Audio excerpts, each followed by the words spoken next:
Escolteu, gràcies Albert, seguim endavant i fins ara, aquesta jornada ens havia quedat molt tecnològica, molt digital, molt de robots, molt perdoneu-me, catxarreria.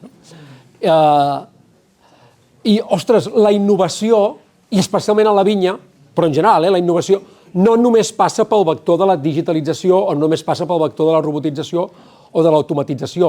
Es pot innovar amb altres vectors, amb altres línies.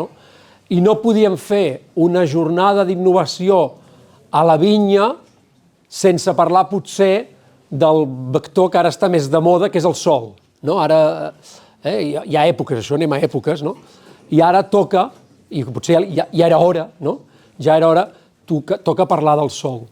Us faig una petita falca al mes de juny, que organitzem amb l'Associació d'Agricultura Regenerativa una jornada de viticultura regenerativa on també posem el focus en el sol. Ara aquí veureu, ara us presentem un tastet, però allà estarem 4 o 5 hores parlant només del sol. Escolteu, parlem del sol i quan tu parles del maneig del sol, des de fa, aquí, Oriol, m'ho has de dir tu, però 5, potser als Estats Units ja en fa 10 d'anys que comencem a parlar de microorganismes, abans el sol era el substrat on jo aguantava el cep, tu, i ja està, no? I ara ja fa un temps, 5 anys, 10 anys, que es comença a parlar de com podem fer que aquest sol torni a ser viu, com podem fer que hi hagi vida i que aquesta vida ens ajudi a la vida que ens interessa més, que és la del cep, no? I avui tenim aquí, ostres, amb l'Oriol Pijuan d'Athens, que ens explicarà com actuen i per què fem servir aquests microorganismes en el sol. Oriol, quan vulguis. Canvi de micro. Vinga, endavant. De fet, com que tenim 10 minuts o 15, no? O 20... 15 minuts els tens bé. Bueno, doncs, bàsicament ho hem resumit moltíssim, d'acord? Us presentaré una miqueta qui som i com som, perquè com bé deia ara l'Eloi, tampoc fa tants anys que la gent ens dediquem a veure el sol, què són els microorganismes, tot i que aquí n'hi ha algun que sí que fa una pila d'anys que ho remeneu. Athens neix fa 30 anys com a centre d'I+D+I d'una empresa molt gran italiana. Ara ja és independent, ara és totalment catalana, amb la mestressa és italiana, però vull dir, tenim NIF català. I estem ubicats a la Riera de Gaià, entre Tarragona i el Vendrell. Si us sona aquesta per allò la cosa, Torredembarra, doncs estem allà al costat. D'acord? Jo això sempre ho explico perquè jo soc de Torredembarra, que està a 3 quilòmetres d'on estan les finques d'Athens, que són 11 hectàrees, i fins fa 6 o 7 anys no sabia ben bé què feien aquests italians. Tothom preguntava què collons fot aquesta gent allí. Perquè ja fa 30 anys van muntar aquest centre d'I+D+I perquè es van conèixer l'amo de l'empresa aquesta italiana, que es deia Italpolina, es diu Italpolina, vaja, conjuntament amb una investigadora de l'IRTA van començar a fabular amb les micorrizes i les tricodermes. I en aquelles èpoques parlar, si avui a vegades ja costa, imagineu-vos fa 30 anys parlar de micorrizes, tricodermes i el sol i bacteris i coses que ens venen a favor, quan era tot el que volíem matar, era com a parlar de màgia, no? Avui encara ho sembla a vegades, Llavors, bàsicament, Athens, com que va néixer com un centre d'I+D+I, es basa, i de fet, hi treballem 47 persones, i bo i 20 són investigació i laboratori, una part producció i una part molt petitoneta, venda. D'acord? Vull dir que perquè veieu la proporció que no és l'habitual en qualsevol empresa. Vull dir, perquè l'ADN porta a estar atents, vull dir, l'ADN d'investigar hi és. En aquests temes tenim 2 laboratoris, un a un edifici de la UB a Barcelona, l'altre està aquí a la Riera, i és on sí que hem començat a treballar, els primers segurament no, però sí que es comencen a fer servir eines com les ciències òmiques i tot el tema de seqüenciació d'ADN, i arrel d'anar treballant i amb aquest volum tan gran de persones que es dediquen a la investigació dins de l'empresa, doncs tenim una pila, això aquí es posa, això, 200, aquests números constantment els anem regenerant. I jo amb tots els doctors que tenim a l'empresa, que en tenim una pila, jo sempre els hi faig la broma, no? Tenim gent d'arreu del món i és molt difícil que un investigador, evidentment, ha de cobrar bé, això estarem tots d'acord, no? Però encara que el paguis bé, si no hi ha un projecte que amb ell li aporti, és molt complicat de portar talent. Perquè els hi faig la broma sempre que són com els tenistes, no? Els hi fa falta anar fent publicacions i investigacions per poder pujar a l'ATP, no? I realment a temps no tenim problemes en aportar i en captar talent d'aquest tipus. I d'arreu del món, us dic. Tenim gent de Califòrnia, tenim gent d'Euskadi, tenim gent d'arreu del món. Llavors aquí, si ho sé fer anar això, no va. Bueno, és igual, ara...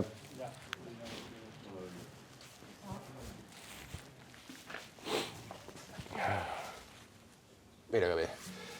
Bueno, les soques, primer aquestes són soques de micorrizes que tenim aïllades i al mercat, i sí que sempre anem acompanyats amb centres d'investigació de les zones, no? En aquest cas català i a l'ICIA, que és el de Canàries.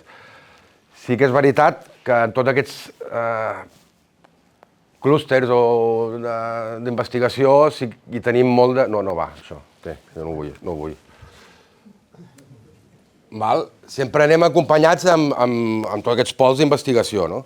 Perquè al final sí que quanta més gent i quanta més saber fer puguis ajuntar des de diferents punts de vista molt millors i més, com us comentava, amb l'ADN que tenim a temps.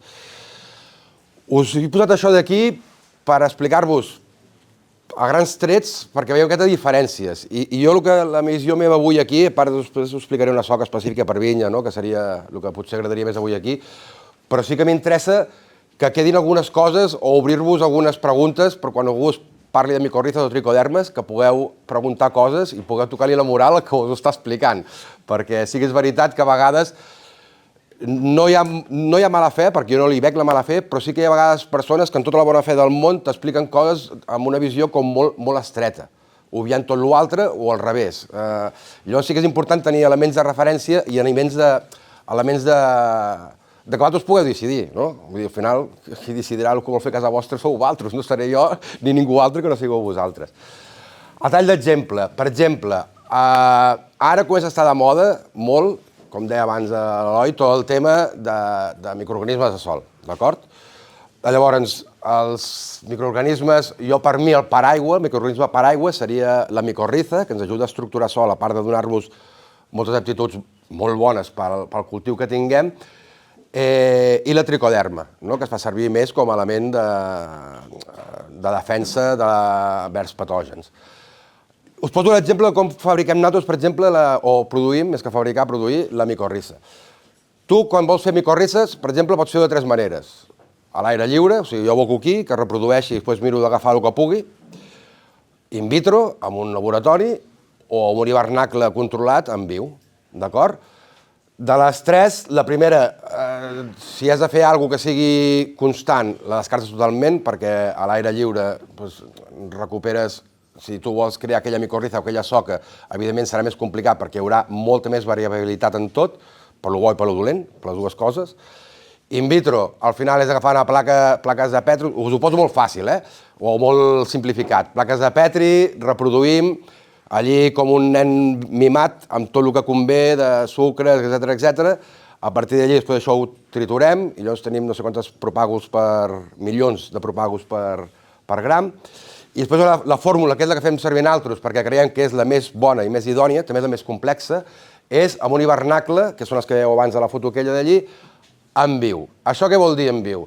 Fas un cultiu hoste, i allí tu inocules la micorriza i li fas fer tot el cicle, que te dura de començament a final, nosaltres estan entre uns 7 o 8 mesos, d'acord?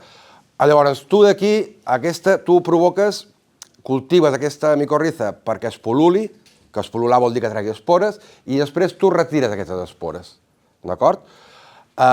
L'espora que aconsegueixes és una espora molt més viable, molt més duradora i molt més... És molt més senzill, és molt més fort, és molt més fàcil que en qualsevol camp que vagi a treballar ens hi resulti bé. Perquè al final Tu, a in vitro, el que aconsegueixes és que totes les espores arribin. Parlo molt ràpid o no? O fluix? Jo sé que parlo ràpid, però igual. Ràpid però fort, no pateix. Sí? Dic perquè... I com que a vegades m'enganxo, dic igual no... Però bueno, en fi, a in vitro tu el que tens són unes espores que totes han arribat al final del seu procés, bones o dolentes, o més fortes o menys fortes, més equipades biològicament o menys. I amb hivernacle, amb aquest substrat inert, tu el que fas és, entre cometes, les martiritzes.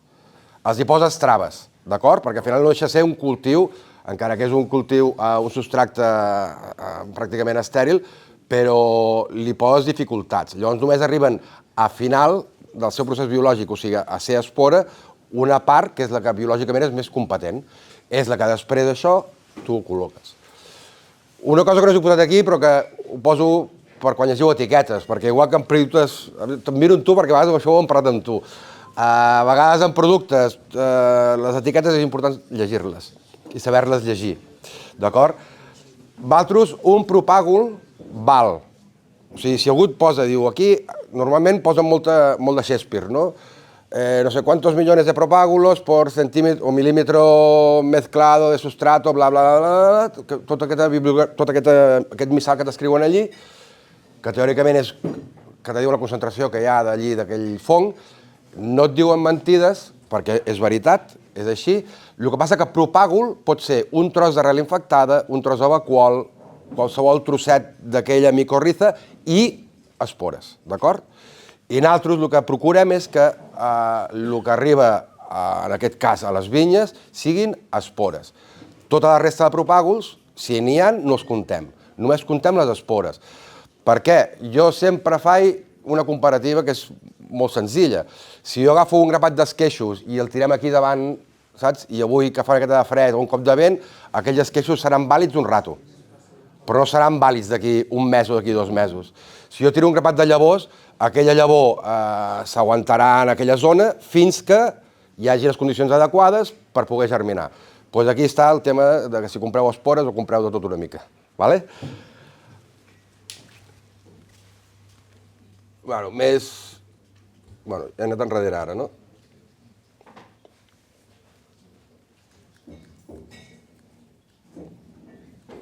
Veuré.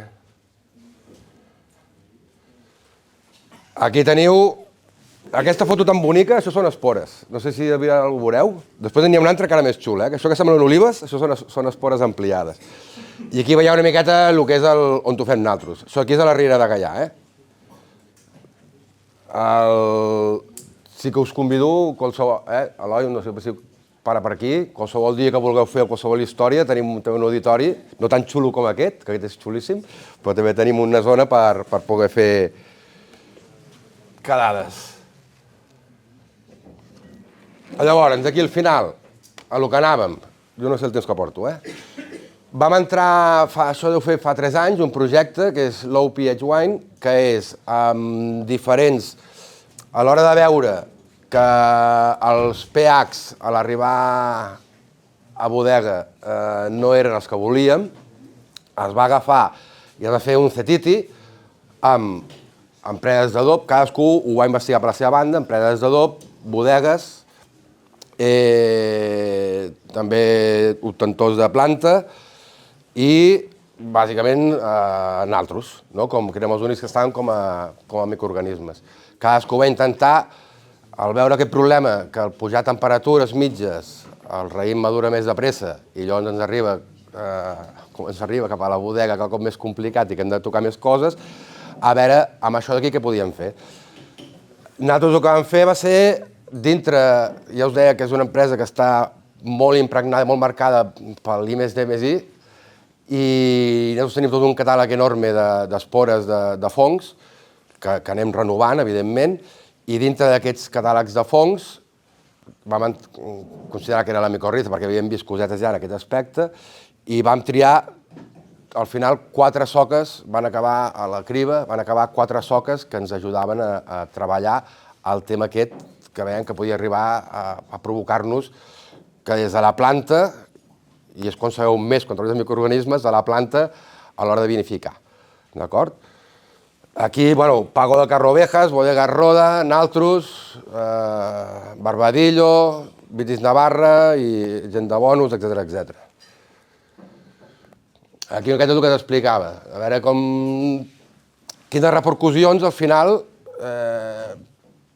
podem tenir o podem intentar incidir en altres, ja no, que també, podes, abonos, etc., sinó dels microorganismes que tenim. Després, és que m'agradaria que m'assorissin 5 minuts, perquè vull que em facin preguntes. No, ja estic, ja? Us queda un. Colló.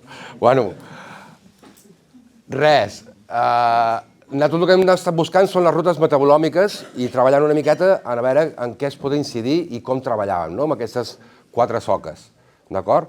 Al final d'aquestes 4 soques, 5 vaja, 4 més el control, va quedar una soca que vam veure que era la més indicada.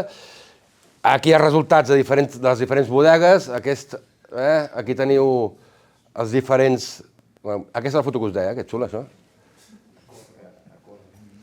Sí, haurem de córrer. Resultats, al final, en resum, vam veure que sí que tots els grups d'àcids i de compostos i diferents tipus que ens intervenen amb la ruta metabolòmica del final del pH, que ens acaba generant, que ens envia cap a aquell pH que ens interessa per la vinificació, tots anaven en augment, d'acord?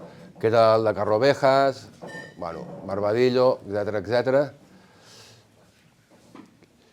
I aquí, al final, sí que una cosa que ja sabíem, per exemple, és la feina que fa la micorriza en la planta, no?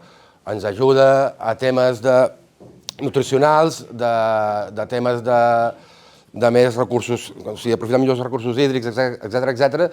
I això sí que sabem que ens ajuda que la planta vagi menys estressada i, per tant, maduri millor.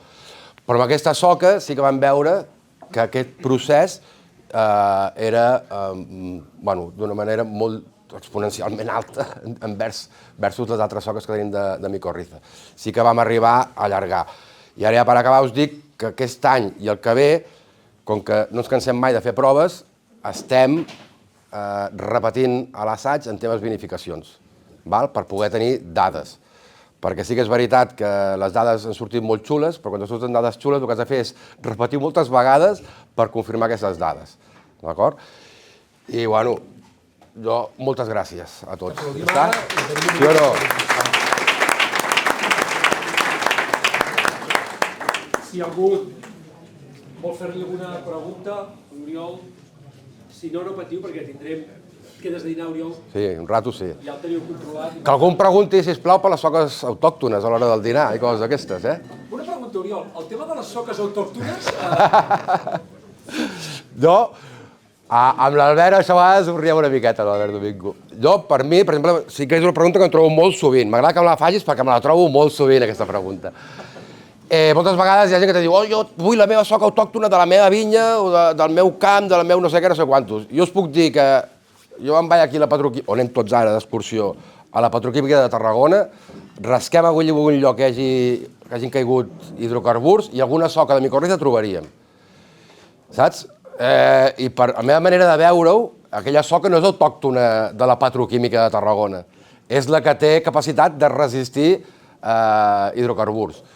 Igualment que segurament que la gran majoria de soques que tenim, de la diversitat que hauria de tenir, devem tenir un percentatge ínfim a casa nostra, per molt ecos que faci anys que treballem.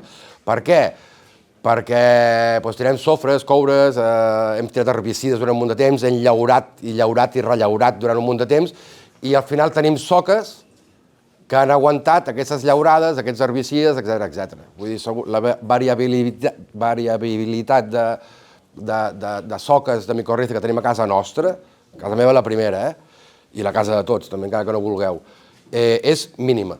Per tant, aquestes autòctones són les resistents, diria jo, les que no necessàriament són les que ens fan bona feina, perquè també, si us poséssiu a parlar de peus i ho porten pèls, etc., aquí sí que ho veuríem tots claríssim que no volem aquell empel de no sé quin any o no sé quin altre any, depèn del que busquem a l'hora de plantar. I gràcies per la pregunta, perquè... He pensat que era una pregunta intel·ligent. Diu molt de tu.